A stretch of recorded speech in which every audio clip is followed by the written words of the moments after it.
마태복음 5장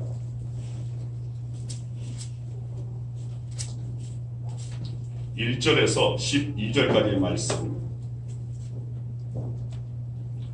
우리 함께 교독하겠습니다. 제가 먼저 1절 말씀 읽겠습니다. 예수께서 무리를 보시고 산에 올라가 앉으시니 제자들이 나아온지라. 심령이 가난한 자는 복이 있나니 천국이 그들의 것이며, 온유한 자는 복이 있나니 그들이 땅을 기업으로 받을 것이며, 긍휼히 여기는 자는 복이 있나니 그들이 긍휼히 여김을 받을 것이며, 화평하게 하는 자는 복이 있나니 그들이 하나님의 아들이라 일컬음을 받을 것이며, 나로 말미암아 너희를 욕하고 박해하고 거짓으로 너희를 거슬러 모든 악한 말을 할 때에는 너희에게 복이 있나니 기뻐하고 즐거워하라. 하늘에서 너희의 상이 큼이라. 너희 전에 있던 선지자들도 이같이 박해하였느니라. 아멘. 오늘 6절 말씀을 다시 한번 읽습니다. 같이 읽겠습니다. 의에 줄이고 목마른 자는 복이 있나니 그들이 배부를 것이며. 아멘. 기도하겠습니다. 주님 감사합니다. 팔복에 대한 말씀을 저희들이 함께 나눕니다. 이 팔복에 속한 우리 모든 성도들이 되어지기를 원하고, 진정 이 땅 가운데서 복 있는 자라 칭함받기에 부족함이 없는 우리 모든 성도들 되어지기를 원합니다. 진정 주님께서 인정하시는 복 있는 자가 누구인지를 바로 깨닫는 시간 되게 하여 주시고, 진정 주님께 인정받는 복 있는 자가 되겠노라고 결단하고 사모함으로 나아가는 우리 모든 성도들 되어지기를 원합니다. 주님, 주의 말씀 가운데 저희의 삶이 다듬어지기를 원합니다.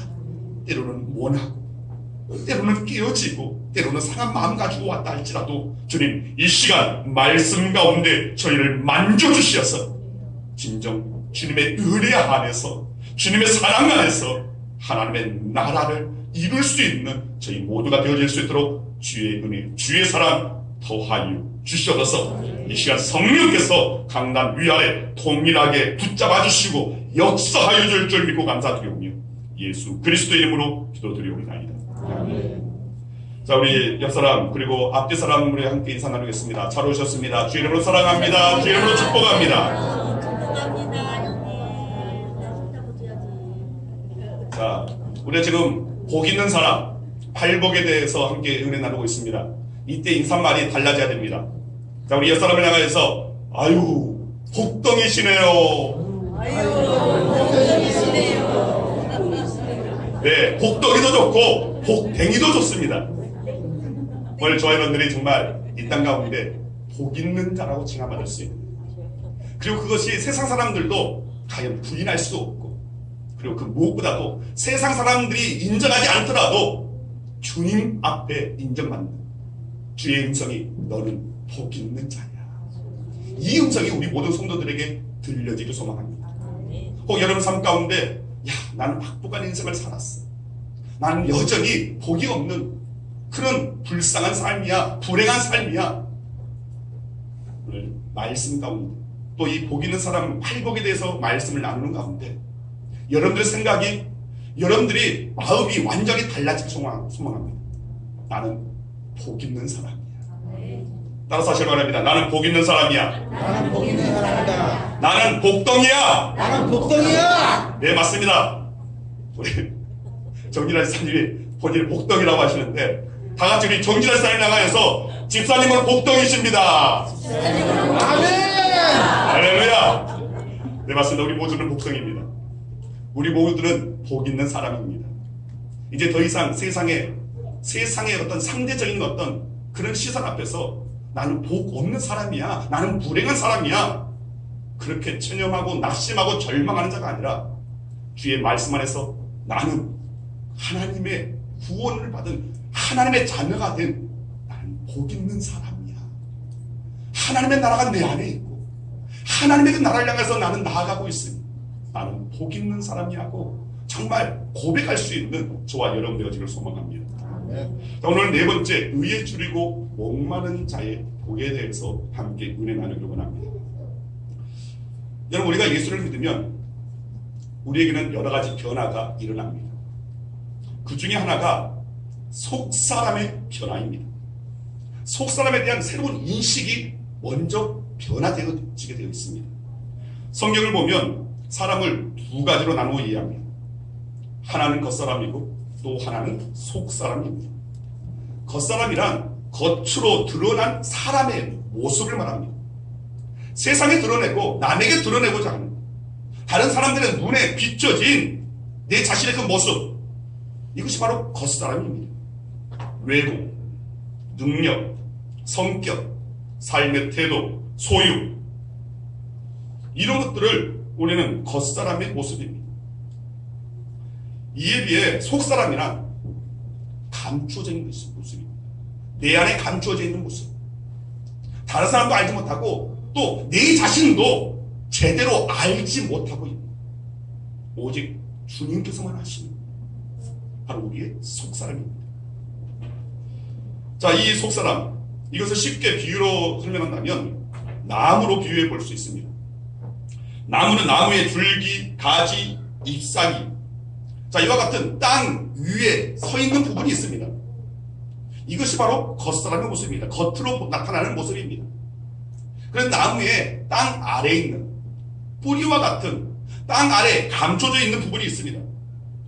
사람들 눈에는 땅 위에 드러난 부분만 보지만, 그러나 나무가 나무일 수 있는 것은 그 땅 아래 보이지 않는 그 뿌리가 지탱하고 있기 때문에 겉으로 보여지는 그 나무가 존재할 수가 있는 겁니다.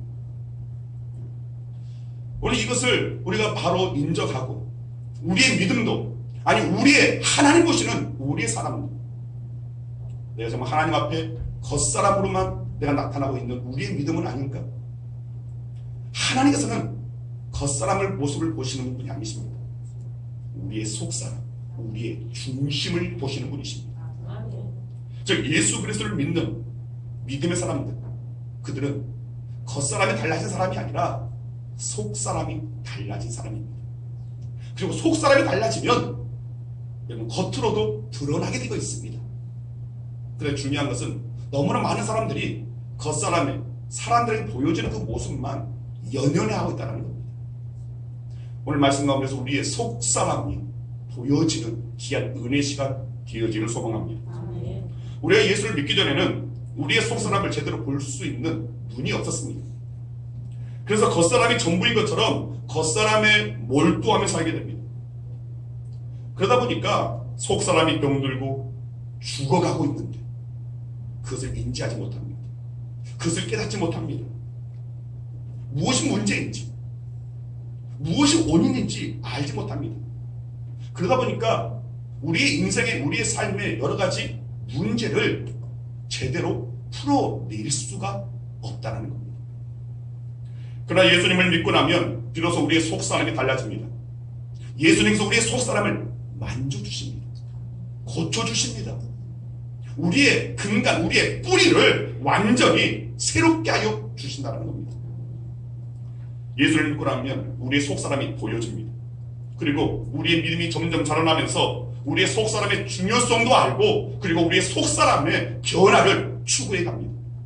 주님의 말씀으로, 또 기도로, 예배 가운데, 찬양 가운데 성령께서 내 속사람을 만져주시고, 성령께서 정말 사람들이 알지 못하는, 그러나 여전히 내 안에 부패하고 내 안에 병든 그 부분을 성령께서 만지시고 기름 부으셔서 고쳐주시길 바랍니다. 이 속사람의 그 중요성을 우리는 예수를 믿는 그 이후에 깨닫게 된다는 겁니다. 이렇게 속사람을 볼 수 있는 눈이 열리면 인생을 바라보는 그 눈이 완전히 태도가 달라집니다. 특별히 복을 구하는 태도가 달라집니다. 예수 믿기 전에는, 아니 진정한 주님을 만나기 전에 그저 예배에만 참여하고 그저 교회만 왔다 갔다 하는 그 정도가 아니라 진정 우리가 믿음 안에서 예수를 영접하고 주님을 만남을 이루게 되면 이제는 겉으로 나타나는 그 복을 구하지 않습니다. 건강, 가족, 재물, 명예, 출세, 성공, 이것 또한 우리가 하나님 주시는 그 은혜로 받아야 되고 또 사모해야 하겠지만 그것이 중요하지 않습니다. 더 이상 이런 복은 주님께서 그냥 더하여 주시는, 서비스로 제공하여 주시는 은혜이고 축복이라고 생각합니다. 그러나 예수님을 믿고 우리의 속사람을 볼 수 있는 눈이 열려지게 되면 비로소 우리의 속사람과 관련된 것에서 복을 찾게 됩니다. 즉 예수님께서 이 산상순에서 말씀하시는 이 팔복이 바로 그것입니다. 심령이 가난한 자가 복이다. 이것을 깨닫게 됩니다. 애통하는 자가 복이라는 것을 깨닫게 됩니다. 온유한 자가 온유한 것이 복이라는 것을 깨닫게 됩니다. 그리고 더 나아가 오늘 본문 우리가 나눌 6절에서 나오는 이 말씀에서 의에 줄이고 목마른 자가 복이라는 사실을 깨닫게 된다는 겁니다. 결국 의에 줄이고 목마른 자가 복이 있다라는 오늘 본문 말씀은 바로 우리 속사람에 대한 우리의 눈이, 우리의 영안이 열려졌을 때 비로소 이해할 수 있는 말입니다. 자, 우리 6절 말씀 다시 한번 같이 읽겠습니다. 같이 읽습니다. 의에 줄이고 목마른 사람은 복이 있나니 그들이 배부를 것이니. 자, 이 말씀을 제대로 이해하기 위해서는 먼저 가장 앞에 나와 있는 의가 무엇인지를 우리는 살펴봐야 할 겁니다. 본문의 의라는 말은 헬라어로 디카이오시네라는 말입니다. 자, 이 디카이오시네, 이 말은 주로 법적인 의미를 표현할 때 사용하는 말입니다. 즉, 이 디카이오시네, 이것은 법을 어기지 않는 적법한 상태, 합법적인 그런 상태를 말하는 겁니다. 그리고 이 말은 간섭적으로도 확대되어서 사용되어지는데 그럴 때는 사회의 도덕적이고 윤리적인 규범이에요. 그 규범에 딱 들어맞는, 그래서 그 도덕과 윤리에 거기에 걸맞는 올바른 상태를 읽었을 때에 바로 이 디카이오시네, 의라고 표현한다는 겁니다. 저는 우리말 중에 올곧다 하는 말을 참 좋아합니다. 저는 모든 우리 성도들이 주님 앞에 올곧은 신앙 되었으면 좋겠습니다. 이 올곧다라는 이 말은 사전을 찾아보니까 마음이나 정신 상태가 바르고 곧은 상태다라고 되어 있습니다. 순 우리말입니다. 자, 우리는 그리스도 안에서, 말씀 안에서 우리의 마음이, 우리의 정신이, 우리의 삶의 모습이, 우리의 지향하는 가치관이, 이것이 건강해야 됩니다. 바르고 올곧아야 됩니다. 오늘 이 은혜가 저와 여러분 가운데 있어지길 소망합니다. 정말 이 시대에 우리 양원교회가 올곧은 믿음을 소유한 진정한 말씀 안에서 바로 선 그런 교회 되어지길 소망합니다. 그런데 이것을 인정하려면, 아니 이것을 우리가 목표로 삼으려면 먼저는 지금 현재 나의 모습에 주님의 시선 앞에서 나는 과연 올바른가? 올곧은가? 주님의 말씀 앞에, 주님의 시선 앞에 나는 바른 신앙인가? 건강한 신앙인가? 진정 하나님께서 기뻐하시는 신앙인가? 여기에 대해서 우리가 생각해 볼 수 있어야 됩니다. 나는 완벽해, 나는 온전해, 나는 완전하다고 그렇게 말할 수 있는 사람은 사실은 없습니다. 그리고 그렇게 이해하면 우리의 믿음은 성장할 수가 없습니다. 더 이상 나아갈 수가 없습니다. 더 이상 말씀이 우리의 귀에, 우리의 마음에 들어오지를 못한다는 겁니다. 여러분, 우리는 주님 앞에 언제나 연약한 자들입니다. 부족한 자들입니다. 이것을 인정하는 것. 그럴 때 비로소 주님을 내 삶에 모시고 주님의 그 능력에 주님께서 일하시는 주님의 역사를 경험할 수 있는 그런 삶의 터가 될 수 있을 것입니다. 예수님을 믿지 않을 때, 아직 속사람을 볼 수 없을 때 많은 사람들이 이 의라는 말 앞에 거리낌이 없습니다. 겉사람으로 볼 때 법적으로 잘못 없어, 나는 세상의 윤리나 도덕에 그렇게 어긋난 그런 일을 한 적이 없어라고 그렇게 당당하게 나아갑니다. 다른 사람에게 피해를 준다거나 다른 사람이 나한테 손가락질을 하는 그런 일을 내가 행하지 않았기에 나는 이 말씀 가운데 의라는 앞에 많은 사람들이 당당할 수 있다는 겁니다.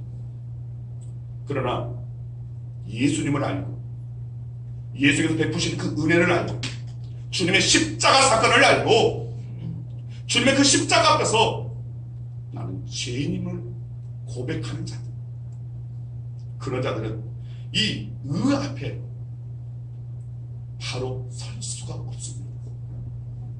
우리는 언제나 죄인이기 때문에, 우리는 언제나 부족하기 때문에, 이렇게 예수님을 믿고 우리의 속사람을 보게 되면 상황이 달라진다는 겁니다. 하나님 앞에서 자기의 참모습을 볼 수 있게 됩니다. 이전에 그 시점이 내가 바라보는, 세상에 바라보는 내가 아니라 하나님께서 바라보시는 하나님의 그 관찰자 시점을 우리는 찾을 수 있게 된다는 겁니다. 즉 하나님의 손으로 나를 바라보니까 나는 부족하고 나는 죄인이고 여전히 나는 불법 가운데 행하고 있는, 죄 가운데 허덕이고 있는 그런 자라는 인식을 갖게 된다는 겁니다. 그래서 하나님의 말씀 앞에 그런 자들이 아멘하고 무릎 꿇을 수 있게 됩니다. 로마서 3장 10절에 의인은 없나니 하나도 없도다. 네, 맞습니다. 하나님, 저는 하나님 앞에 의인일 수가 없는 저는 죄인입니다라고 크게 무릎 꿇을 수밖에 없게 됩니다. 또 로마서 3장 23절에 모든 사람이 죄를 범하였음에 하나님의 영광에 이르지 못하더니, 이 말씀 앞에도 하나님, 모든 사람 앞에 바로 나도 포함되어 있는 줄 압니다. 내가 죄인이기에 하나님의 은혜 앞에, 하나님의 영광 앞에 내가 바로 서지 못하는 저는 죄인입니다. 이런 말씀 앞에서 눈물로 아멘하게 되는, 자신이 죄인임을 고백할 수 없게 되는 내 속사람을 여실하게 들여다볼 수 있는 우리의 눈이, 우리의 영적인 이 영안이 열려질 수 있어야 한다는 겁니다. 자, 그렇다면 의에 줄이고 목마르다라고 할 때 여기서 말하는 의는 무엇일까요? 바로 하나님의 의입니다. 사람의 의가 아닙니다. 세상의 의가 아닙니다. 세상의 도덕 윤리에 거기에 맞는 의가 아닙니다. 그보다도 더 고차원적인 하나님 앞에서의 의라는 겁니다. 전혀 죄가 없으시고 불의와 무관하시고 거룩하신 하나님께서만 발견할 수 있는 의를 말합니다. 사람에게서 나타날 수 없는 의라는 겁니다. 이 하나님의 의는 결코 사람들이 생각할 수 없는 의고 또 다가갈 수도 없는 의입니다. 그러나 놀랍게도 성경은 우리가 이 하나님의 의를 힘입을 수 있는, 덧입을 수 있는 길을 제시합니다. 바로 예수 그리스도입니다. 자, 로마서 1장 17절 말씀 같이 한번 보겠습니다. 같이 읽습니다. 복음에는 하나님의 의가 나타나서 믿음으로 믿음에 이르게 하나니 기록된 바 오직 의인은 믿음으로 말미암아 살리라 함과 같으니라. 비록 우리가 죄인이지만 거룩하신 하나님의 그 영광 앞에 나아갈 수 없는 부족하고 연약한 죄인이지만, 아니 더럽고 추악한 죄인이지만 하나님께서는 믿음으로 하나님의 의를 힘입을 수 있는, 의인이 될 수 있는 길을 제시하고 있다는 겁니다. 자, 그렇다면 우리가 어떻게 하나님의 의를 힘입을 수 있는 것인가? 자, 에베소서 1장 7절 말씀 같이 한번 보겠습니다. 같이 읽습니다.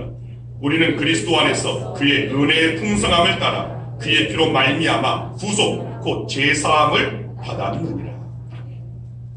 즉 예수 그리스도께서 우리의 죄를 대신 지셨다는 겁니다. 십자가에서 피 흘려 주심으로 우리의 죄값을 대신 치러 주셨다는 겁니다. 그래서 우리는 여전히 죄인이고 여전히 부족하지만 죄값을 대신 치러 주시는 예수 그리스도의 크신 은혜로 더불어서 하나님께서 우리를 의인하고 인정하여 주신다는 겁니다. 이것이 바로 복음입니다. 그리고 이 복음은 언제나 우리 안에 항상 든든히 세워져 있어야 됩니다. 로마서 5장 9절 말씀 한번 보겠습니다. 같이 읽습니다. 그러면 이제 우리가 그 피로 말미암아 의롭다 하심을 받았으니 더욱 그로 말미암아 진노하심에서 구원을 받을 것이니. 십자가 달리신 예수 그리스도를 믿음으로 우리가 의롭게 되어지는 은혜를 받게 됩니다. 바로 우리의 의가 아니라 하나님의 의로 사망에서, 하나님의 저주에서, 진노하심에서 이제는 달라졌다는 겁니다. 옮겨졌다는 겁니다. 구원을 받게 되었다는 겁니다. 맞습니다. 오늘 본문이 말하는 이거는 사람의 의가 아닙니다. 더더욱 우리 자신의 의가 아닙니다. 우리가 선한 일을 해가 우리가 어떤 공로를 행하고 하는 그런 의의 어떤 그 수준이 아니라는 겁니다. 여기서의 의, 하나님의 의, 도저히 우리가 도달할 수 없는 하나님의 그 영광, 그 의를 말하는 겁니다. 그런데 그 의를 사모하는 자가 복되다고 말하고 있습니다. 그 의에 도달하려고 몸부림치는 자가 복 있는 사람이라고 말씀하고 있다는 겁니다. 그리스 신화에 탄탈러스 왕 이야기가 있습니다. 신화니까 그렇게 여러분들이 이해하고 들으시기 바랍니다. 올림푸스 신들의 총애를 받아서 신들과 함께 식사도 하고 함께 교제를 나누는 오늘 그런 이 탄탈러스 왕이 있었습니다. 자, 그러던 중에 신들만이 마실 수 있는 음료를 이 탄탈러스가 훔쳐 남몰래 마셨습니다. 그리고 신들의 비위를 거스르는 일들을 저질렀습니다. 그래서 제우스 신이 화가 났습니다. 그래서 이 탄탈러스 왕을 지하 감방에 가두어둡니다. 그리고 영원한 배고픔, 영원한 목마름을 경험케 합니다. 탄탈러스가 거의 턱까지 차오르는 그 물에 있습니다. 그런데 그 물을 목말라서 마시려고 고개를 숙이면 그 물이 쑥 내려갑니다. 그리고 눈앞에 나무에 이 먹음만한 그런 이 열매가 있습니다. 그 열매를 따서 먹으려고 손을 내밀면 그 나무가 쑥 멀어집니다. 자, 여기에서 영어 텐틀라이즈라는 말이 생겨났다고 합니다. 텐틀라이즈. 이 말은 감질나다, 이 애간장이 탄다라는 그런 표현입니다. 감질나고 애간장이 탄다. 바로 눈앞에 보여주는 거예요. 바로 조금만 가면 닿을 수 있는데 그래 도저히 하려고 하면 도망가버리고 멀어져 버리는 그런 애간장이 타는 그 상태. 여러분, 솔직하게 말해서 오늘 이 본문 팔복의 네 번째 복이 의에 줄이고 목마른 자는 복이 있다. 이 말씀이 과연 여러분들에게 과연 어느 정도 실감나는 말씀인지 모르겠습니다.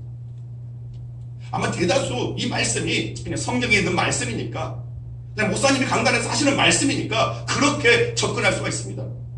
그냥 아는 말씀이고, 그렇게 은혜가 되지 않고 그렇게 네 마음에 와닿지 않는 그런 말씀일 수 있습니다.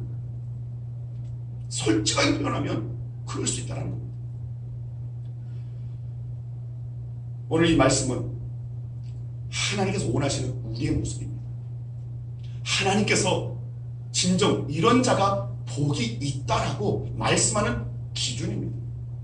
그런데 우리는 우리의 기준, 우리가 도달할 수 있는 어떤 그 선, 오늘 그 정도로 거기까지만 우리는 만족하고 또 그 가운데서 우리는 하나님 앞에 당당하게 나아가는 그런 모습입니다.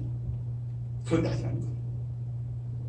진정 우리가 도달할 수 없는 그 하나님의 그 거기에 정말 몸부림치면서 달려나가고자 하는 그런 은을 사모하고 목마른 자에게 하나님께서는 베푸름의 그 은혜를 만족케 해주시는 은혜를 주신다는 겁니다. 자, 여기서 줄이다, 배고프다를 나타내는 헬라어 말이 있습니다.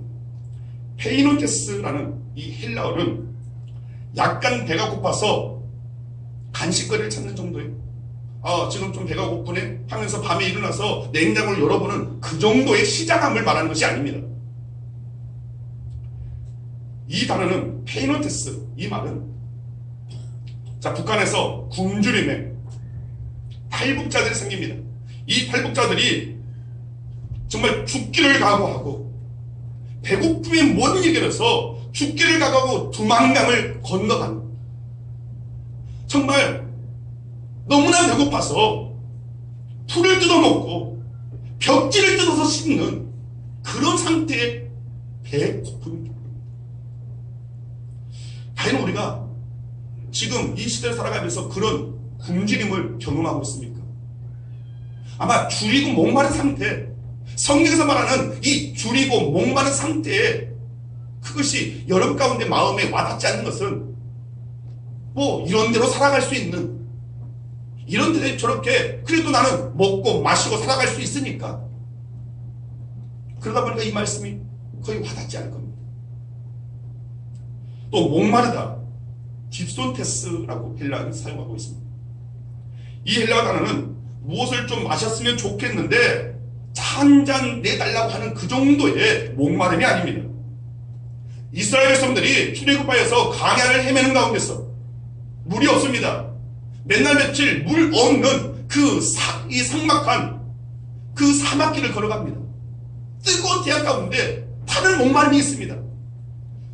그런데 그 목마름 가운데 겨우겨우 르비딤, 정말 물이 있을 거라고 생각했던 그 르비딤에 나아갔는데, 아니 웬걸요, 물이 없습니다.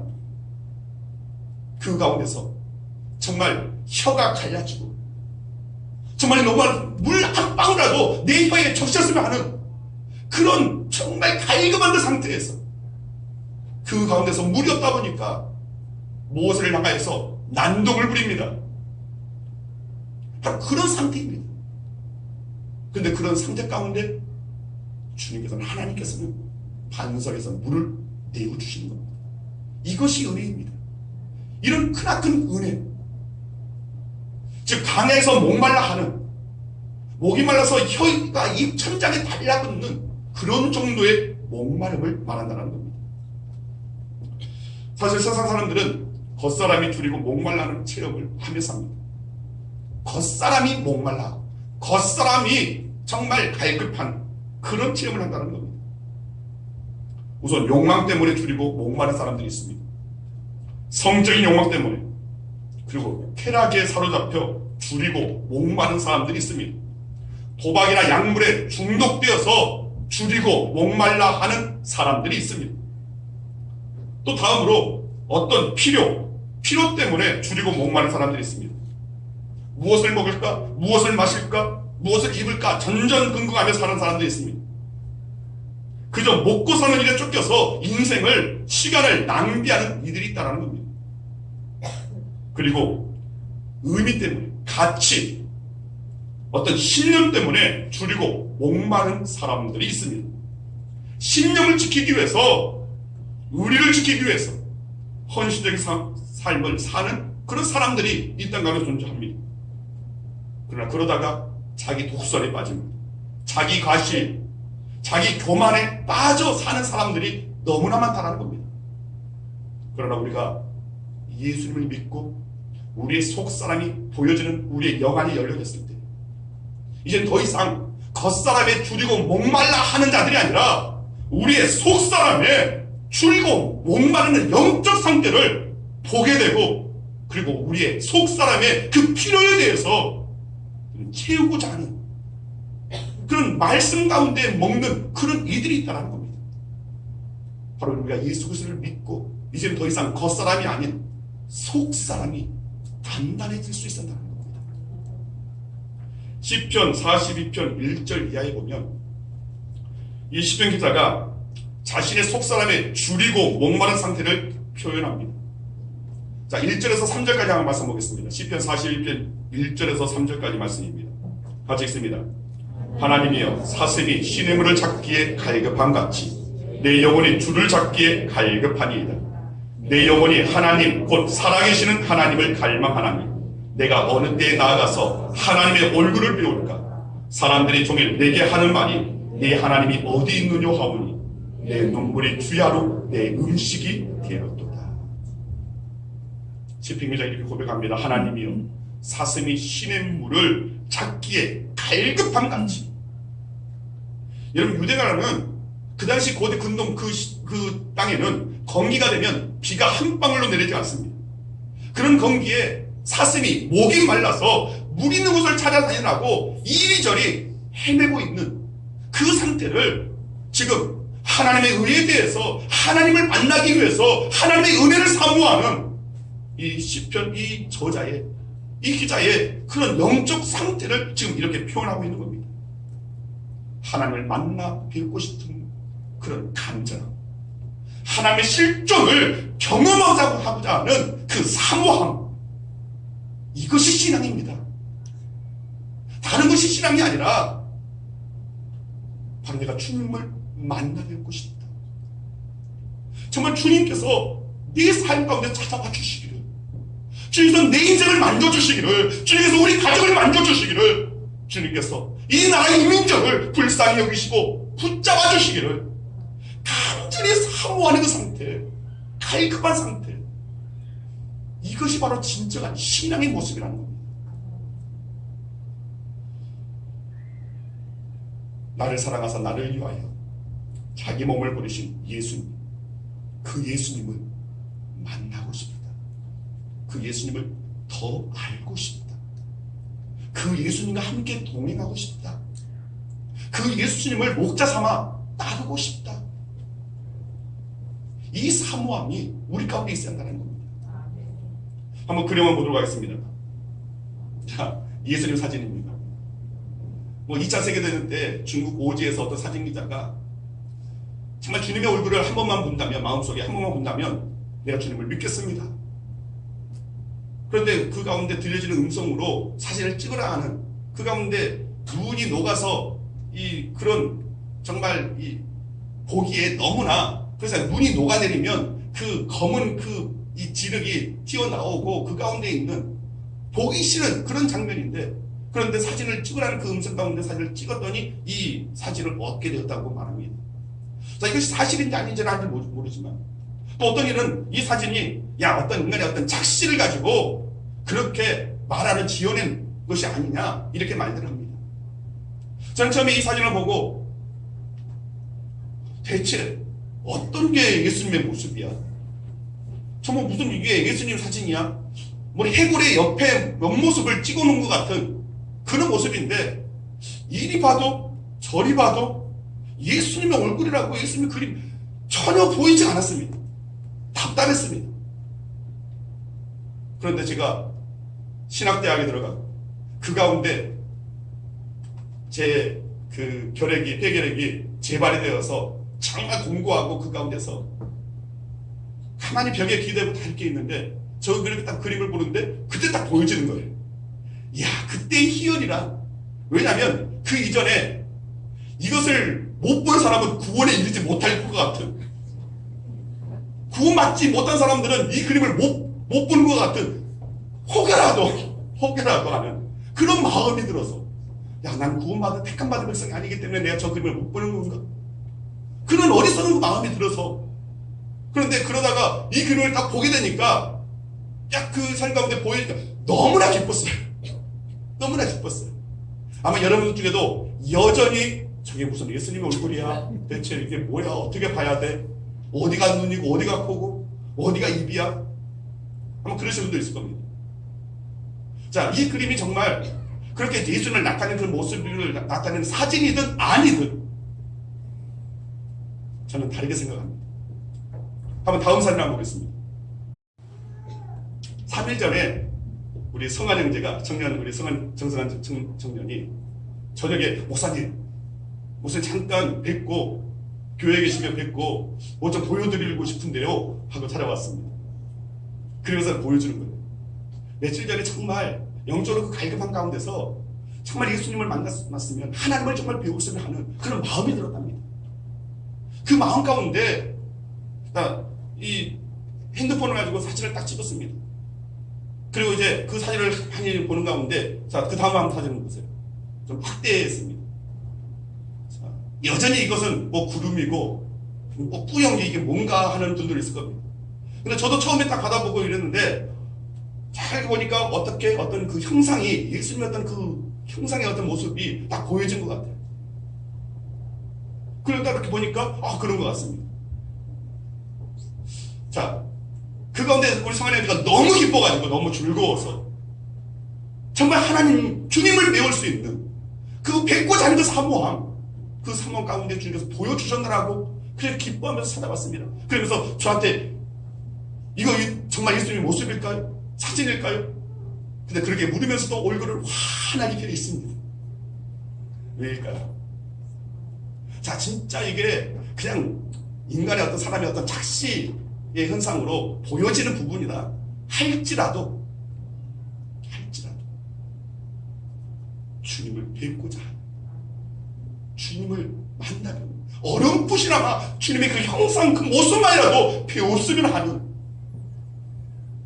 여러 가지 그 삶의 공부한 이 땅의 인생의 그 모든 가운데서 정말 주님 사랑 실존하시는 그 하나님을, 주님을 뵙고자 하는 그 사모하는 그 마음 가운데 저는 그 가운데 개인적으로 하나님과 우리 성환 형제의 그 일대일 그 관계 속에서 그래도 이거라도 한번 보고 위안을 삼아 하고 주시는 하나님의 그 은혜의 표시가 아닌가, 그렇게 생각이 듭니다. 그래서 이 개인적인 어떤, 제가 이걸 공개한다고 말을 안 했습니다. 안 했는데 제가 지금 보여드린 겁니다. 우리 성환 형제가 이해하고, 이 개인적인 어떤 신비에 하나님께서 주신 부분이니까. 그래서 여러분들이 야 저게 뭔 예수님 얼굴이야, 저게 뭐야, 야 그냥 뭐 하늘 그냥 흔히 있는 구름 그런 찍은 모습인데 저게 무슨 예수님의 모습이라고, 야 그냥 어떻게 각자 보고자 하는 말을 보는 것이지, 이렇게 여러분들 치부한다 할지라도 그런 주님을 만나고자 하는 그 사모하는 그 심령 가운데 주님께서 찾아가 주시고 만져주시고 보여주시는 은혜, 그 은혜를 받으니까 성환 형제 얼굴이 이렇게 환하게 된 거예요. 환하게 된 거예요. 아, 이것이 바로 신앙이구나 하는 생각이 들었습니다. 이것이 바로 주를 사모하는 그 열심이구나 하는 생각이 들었습니다. 그리고 그 사모함 가운데 주님의 응답이 아닌가. 다른 사람이 야 저거 예수님 얼굴 아니야, 그냥 구름이고 저게 뭐야, 이렇게 말한다 할지라도 주님께서 네 마음을 만져주시고 나에게 보여주시는 그 은혜에 대해 감사하고 기뻐하고, 그리고 그 은혜에 힘입어서 지금의 나의 모든 고민과 시련과 아픔을 이겨낼 수 있고 하나님의 나라를 꿈꿀 수 있고 바라볼 수 있는 은혜, 그 은혜를 덧입어 더 믿음의 성장을 이루는 것, 이것이 개인에게 주시는, 하나님께 주시는 그 은혜가 아니겠습니까? 저는 이런 사모함이 우리 모든 성도들에게 있어야 한다고 봅니다. 주님, 저도 제 삶 가운데서 주님을 만나기를 원합니다. 주님을 배우기를 원합니다. 주님의 실존을 내가 경험하기를 원합니다. 주님, 나에게 찾아와 주시고 나를 만나 주시고 주님의 살아계심을 진정 내 가슴 깊이 주님을 모셔드릴 수 있는 은혜 허락하여 주시옵소서. 부족하고 작은데 연약한 나의 믿음 불쌍히 여기시고 긍휼히 여기셔서 주님 나에게 역사하여 주시옵소서. 이것이 바로 신앙의 그 모습이 아닐까. 자, 주님을 만나고자 하는 그 사모함을 말하는 그 정도의 오늘 말씀의 은은 사실은 아닙니다. 여기서 더 나아가 주님의 실존, 주님을 만나려 없는 그 은혜, 그 주리고 그 사모함에 오늘 그 수준을 이제 뛰어넘어서 정말 주님을 인정하고 하나님의 존재를 부인할 수 없는 믿음 가운데 있다면 이제는 우리는 하나님께서 원하시는 하나님의 기존에 하나님의 의를 추구할 수 있는 자들이 되어야 한다는 것.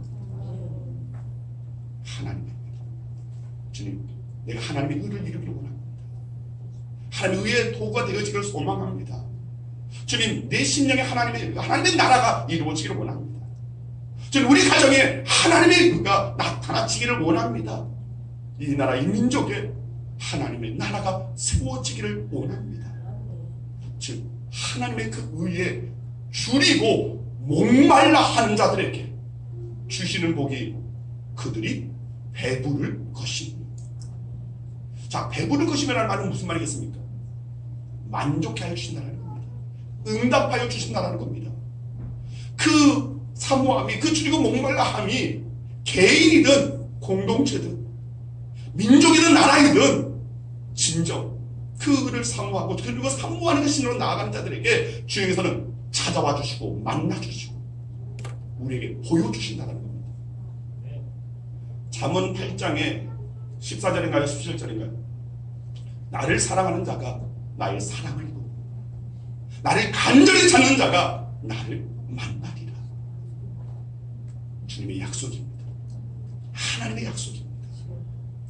하나님의 일을 이루고자 하는 자, 분명히 하나님께서는 그런 자들을 하나님의 영광의 도구로 나타내 사용하여 주실 줄 믿습니다. 여러분 삶의 현장에 주의 영광이 드러나게 될 줄 믿습니다.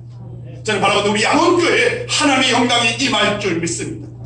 여러분 삶의 현장에 하나님의 영광이 임할 줄 믿습니다.